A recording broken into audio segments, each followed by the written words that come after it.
Tesla's got a new feature here. It's Grok AI voice assistant. What's the weather like in South Korea?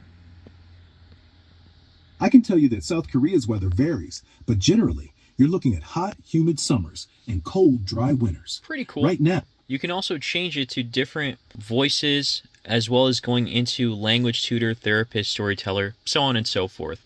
Pretty much the basic gist you get from like ChatGPT and all that good jazz. But not everyone wants to buy a Tesla, and this won't even justify the price. This feature alone won't be the reason you want to get a Tesla. But there is a simpler and more affordable solution. Introducing the all-new Ottoaibox Nano. Look at how cute that looks. So this is the Ottocast Ottoaibox Nano. Not much to see on the back here, except there is support in case if anything goes wrong, which will not be the case. And then on the side here, we have some features like the smart voice control, built-in AI assistant. There's a cloud SIM, so no need to put an actual SIM in or whatever. An octa-core CPU, that's really interesting, and it's running on Android 13. So that's pretty cool. And then on the side here is the place to get the app. In the box itself here, after taking the plastic out, we have a user manual, a quick start guide as to what the Nano can actually do. Here's the Nano itself here. Oh, this looks kind of neat. It's a 1.83-inch screen on top here, along with, I guess you could say this is like a screen protector that comes pre-installed, technically speaking. You can easily remove this from the top if need be.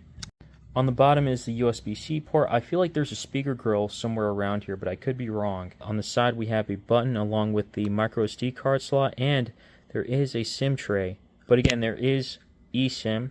That's here, or Cloud SIM, I should say more specifically. Then on the back is the mount, which this comes with, to place on the vehicle. And then we also have my favorite, a fabric USB-C cable. The reason I like fabric is because it's like frictionless, so it doesn't tangle up easily, and when it does tangle, it can easily be untangled compared to like regular like rubber style. And then here is another USB, seems like USB A to A cable. That's an interesting one. And inside here, there is 1, 2, 3, 4 wire holders. This is to put the wire in place so that it doesn't move around anymore. And it's a great way to keep things organized inside the vehicle. And then here is a USB A to USB-C adapter. So essentially this is everything that comes in the box. Oh, and can't forget the user guide here. This clamp can open up a little bit by screwing or unscrewing the side piece here. So this kind of closes it, this will open it up.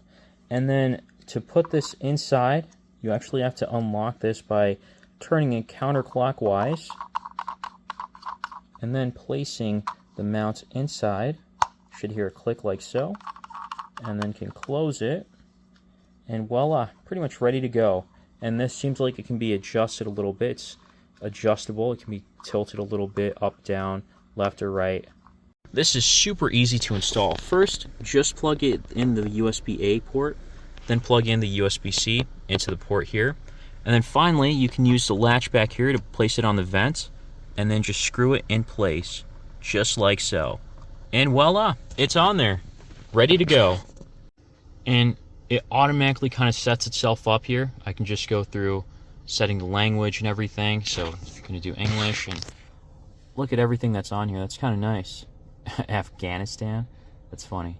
So yeah, I'm gonna put United States, 12-hour format, speed per, you can do MPH, Fahrenheit, and yeah, moving forward. No SIM card, stay connected anytime. So we can connect this via our phone, so I'm curious to see how that works. And then sign up with the email. Let's try now. And this is what we have as set up for the first time. This looks very easy and very simple to understand. There's the navigation menu. There's Disney Plus? That's so random. That's cool though. It's like having a little phone here. And look at that, the Play Store's on there. You could probably download something like Bleach Brave Souls if needed. But I mean, who would do that in their car? You can use a lot of navigation tools just by talking to it. Hey Nano, open YouTube. Now it shows it's going to open YouTube as well as some recommendations from the first time around. And voila, here's YouTube. Beautiful. And for whatever reason, if you want to use the touchscreen, you can here. So I'll just click on this. You can cut up to 1,000 meters. It's an adjustable cutting height, which is also interesting as well. So you can watch videos on YouTube here. The sound emits from the car speakers, which is great. This is very simple and intuitive UI overall, especially being able to just navigate. Look how cute that is, dude. Oh my God.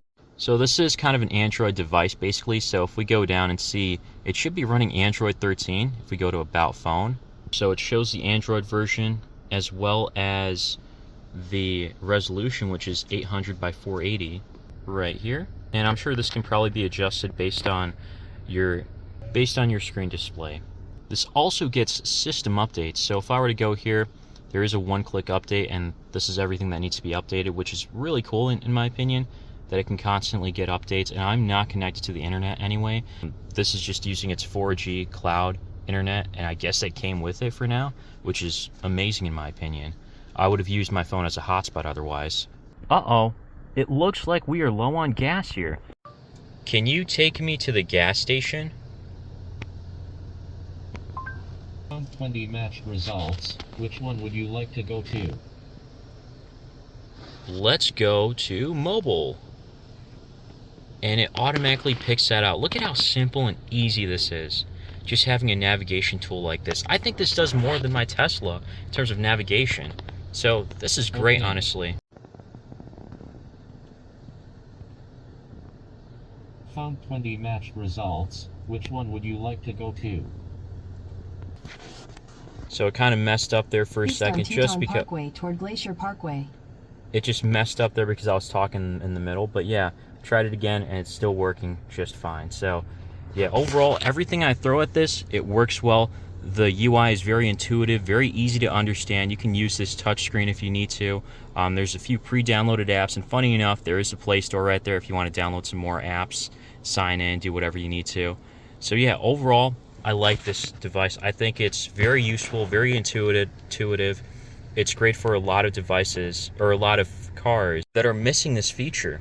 I feel like this should be a standard feature, but thankfully, this company has made it affordable with something like this. And plus, it doesn't weigh too much on the vent itself. Like, yeah, everything's holding well in place. So yeah, let me know what you guys think in the comments below. If you found this video helpful, leave a like and subscribe for more. As always, thanks for watching.